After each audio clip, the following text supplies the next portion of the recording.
This is Camille with Ladies Household Advice on Radio BVM, brought to you by the Regent Chocolate Shop, 4046 Hastings Street East. This week's special, Maple Walnut Fudge, 25 cents a pound, made with our special 25% cream, the kind we always use, and #1 grade walnuts. On this week's Ladies Household Advice, some ironing tips. Woolens and to soar silk should be quite dry before being ironed. All other materials should be ironed while slightly damp. Use a cool iron when pressing artificial silk, as a hot one will cause the material to shrink.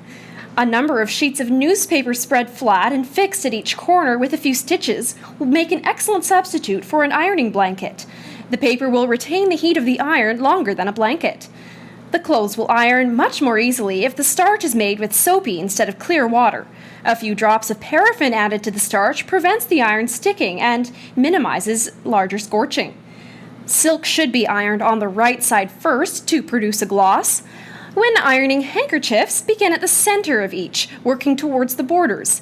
If ironed in this manner, there will be no danger of the handkerchiefs ballooning. Flat irons that have become rusty can be restored to their original rightness by soaking them for a day or so in paraffin oil. Afterwards, rub with hot powdered black brick and polish with a clean, soft cloth. Well, if it isn't becoming a habit, said manager H.B. Williamson when he entered the Regent Theatre at 10 a.m. Monday morning and found the safe robbed for the second time in as many months. This time, however, the burglars did not trouble to remove the safe to the back of the theatre before doing their bit. It was neatly blown right in the manager's office within 10 feet of Hastings Street. Moreover, it was accomplished so artistically that no damage was done to a floor lamp which stood, still alight, only a foot from the safe door. The robbers entered by a dressing room window at the lane. It is not known whether they left by a lane emergency exit or by the front door, both of which they unlatched and left open. About $250 was missing. By quick action on the part of the Burnaby and Vancouver police, 2 suspects were arrested within a few hours. Upon one of them was found a sum of money approximately the same total sum, and in the same denominations as manager Williamson states he left in the safe. These men, Fred Williams, 27, and Hugh Duggan, 33, both of Tacoma, Washington, appeared in Burnaby Police Court Wednesday on a charge of being in possession of burglars' tools and were remanded. That was your news update on Radio BVM. This is Ryan from Radio BVM, and I'm here with our interpreter Marilyn at the tram. Marilyn, could you tell us a little bit about our 1223 tram? Well, this is a beautifully built car used on the Burnaby Lake Line, which would have ran right about where the Millennium SkyTrain now runs in Burnaby. Lovely craftsmanship that isn't quite as visible on the SkyTrain cars. And how would it be powered? Well, just as now, clean and green. This all ran by electricity. Very, very early, great powered vehicle. And where would you get the electricity from? From the power lines. Okay. Now, there would have been turbines that would have been generating power for the lower mainland at this time. And then overhead power lines would be conducted through the poles to the car. Okay. And what's some of the history of the tram lines itself? When did it start? The first line starts in New Westminster and runs to Vancouver, 1891. That section of the New West to Vancouver part of the Expo line is pretty much where the Central Park line ran. For those who use SkyTrain today, you'll still see tracks on the ground. SkyTrain's built where it is because they have the right-of-way. So that would have been your first line. Burnaby then incorporates as a city as that line goes in, asking for everything in between New Westminster and Vancouver, which is why Burnaby has this lovely big landmass compared to some of the other municipalities. I guess, yeah, because it's basically a suburb. Yes. Yeah, okay. But I understand the 1220, what we have here is not from the original. When did that come in? This would have been used on the Burnaby Lake Line, which comes in 1911. Okay. And would have basically gone right about where the Millennium Line now runs, a portion of it. Are there differences between the original ones and this one here? Well, they would have been made by different companies. This is a St. Louis car company car, so slightly different than some of the earlier ones, with some great safety mechanisms such as the anti-climber and the people catcher. Okay. And so What's the people catcher? Well, the people catcher is on either end of the car, and if you happen to be wandering along the track and the tram came along and you hadn't heard the whistle, the people catcher would essentially knock you down and you'd be rolled up into the people catcher so that the tram couldn't run over you. The trucks, the metal tires wouldn't dissect the person, basically. Okay. And when did they stop operating? Well, they start phasing these out mid-50s to the late 50s. By 1958, there's no more trams running in the Lower Mainland. The irony being, of course, that 25 years later, they build the same system in the same place, minus the craftsmanship when they bring SkyTrain in. You're right, yeah. And what happened to the tram then when they stopped running the 1223 model? And maybe could you tell us a bit about the number 1223? What's the significance of that? Well, this would have been the 12th car, or 12th year or 23rd car made. Yeah. Now with this one, it's donated to the city of Burnaby because of the historical significance of the tram to Burnaby, but the majority of the cars are taken beneath the Burrard Street Bridge, the metal is stripped out, and the cars are burnt. 6 of these St. Louis cars survive. Okay. And then how did the museum acquire it? Well, originally this would have sat at Edmonds and Kingsway as a memento of Burnaby's past.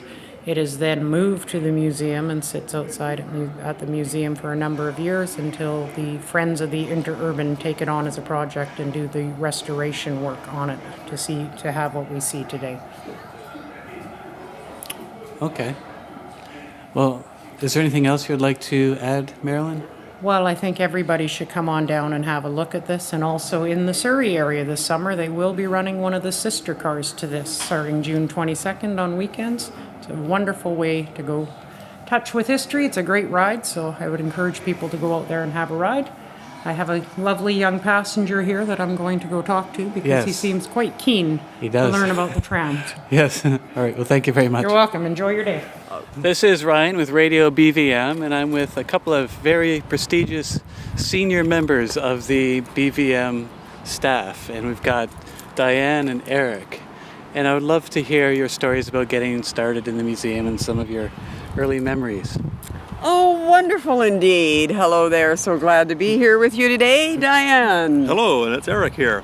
And you know, my very first memories of first starting here at BVM 22 years ago is working in the print shop. Yes, a woman in the print shop, but they were slowly going into other businesses in the 1920s, so I was allowed to be in the print shop, and my friend Eric here was the village blacksmith. Now, Eric started just a couple of months after me, and Eric became famous for his recitation of the village blacksmith poem. Say that. I would send all sorts of people to go and meet Eric and say, now go visit the blacksmith. He's very talented, but my, does he do a very good rendition of the village blacksmith. Wow. Well, we really love to have poetry on the radio, especially our radio.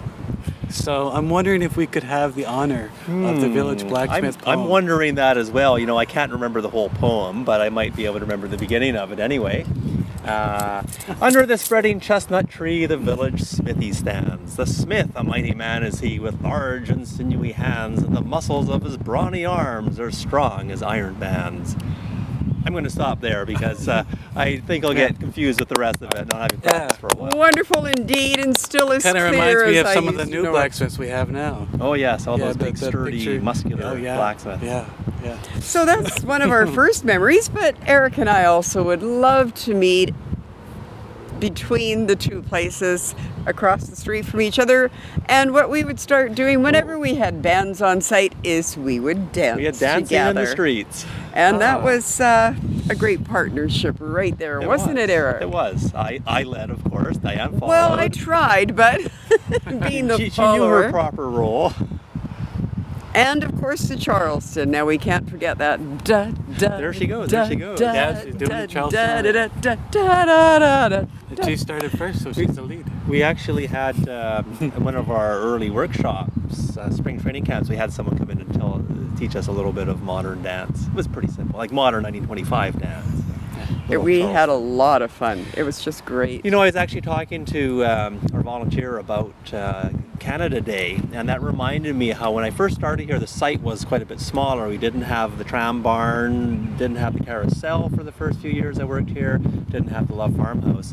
And when we had a special event day, it really concentrated the people on the site. And I can remember my first July 1st, it was just a sea of people, bodies packed next to each other, shoulder to shoulder practically. And I would say the same thing too for some of our school programs, especially in December, but also in June. Schools had a bit more funds to come in great numbers, and groups would be just lined up outside the staffed exhibits. Now it still can get busy, but it's never been quite as busy those first 10 years. Yeah, I've heard about this. Yeah, it was pretty exciting to deal with that many people, especially in the pouring rain in December. Yes, cool. And what else do you have as some special memories as things developed over the years? Well, one of the things I'll always remember is celebrating one of our, what's it called now? I can't think of the name. What are those plants that we have growing all these bushes all over? The Rhododendron Day. We used to host Rhododendron Day at Burnaby Village, and it used to be a lot of fun. However, I remember being stationed in Elworth as the interpreter. And a lot of different people were coming in, dripping all sorts of drippings of mud and, caked dirt all over the place. And it's because, as part of the thing of being a part of Rhododendron Day, people were given these little slippings, but they weren't covered. And here I am in Elworth, and of course you're supposed to have a nice clean house, 1922 style, right? Yes. Yeah. And here they are, they're walking in, and they're just dirt everywhere. But we just had a blast. Our high event days in those days were really, really high event days, and we had so many of them. And because we were all so new at that time, we didn't know what to expect. Mm-hmm. So we were very fresh at what we did, but very, very upbeat. And of course, that burnout really happens quickly.